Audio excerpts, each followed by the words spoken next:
Whether you get news by radio, television, newspaper, cell phone, or laptop, face it, news is everywhere. Reynolds Institute fellows learned that capturing your attention is a challenge facing every news organization, regardless of medium. I met recently with our folks who cover prep sports, and we counted out 15 different websites that compete with us for prep sports.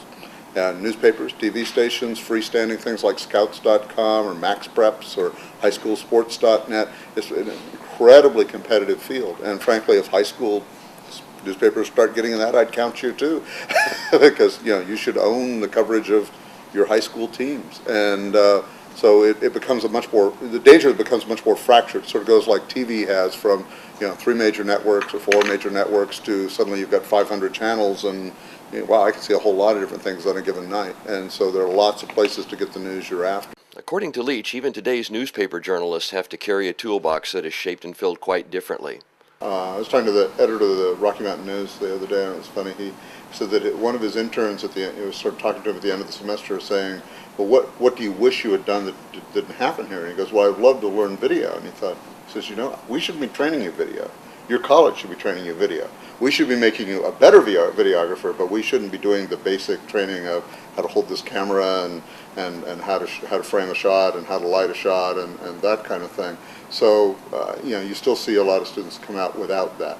And not that everybody needs to be, I always love these things where you're supposed to have these backpack journalists who can do absolutely everything. And some people do that, and we have some people here who do that very well, but not everyone does that. And as Cheryl was saying, I think the basic skills, writing, editing, photography, design, depending on what you're doing, and then ideally expanded. I'm not sure, on the other hand, we'd hire a photographer who didn't have some video experience anymore.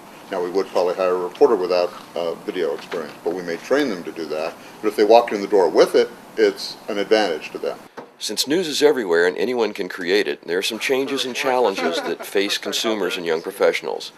A select group of high school journalism advisors from across the country shared those experiences while learning from industry leaders and Arizona State University professors at this year's institute. We went online so we could keep up with the times, and kids get their information online and when they want it, how they want it, and the traditional formats of media just aren't enough for high schoolers today. And being online gives us that web presence that we really need for our school. The biggest challenge for us was to get hosted at a company that's not within our school so that students could control their own media more and not be confined by the restrictions of the district's web policies and website. The more they own their own media, the more they're going to take charge of it and take care of it. We decided to be online because that's where our audience is, that's where the world is. People expect to be able to find news online.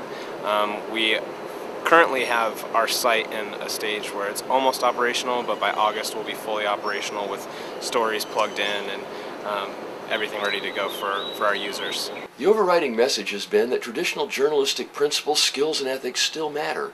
Only the medium is really changing. It's not a medium of the future, it's a medium of now. So as journalism advisors, we need to get with the program if we hope to engage our young audience and prepare our students for the future in the industry. I'm Dave Cornelius at the Reynolds High School Journalism Institute.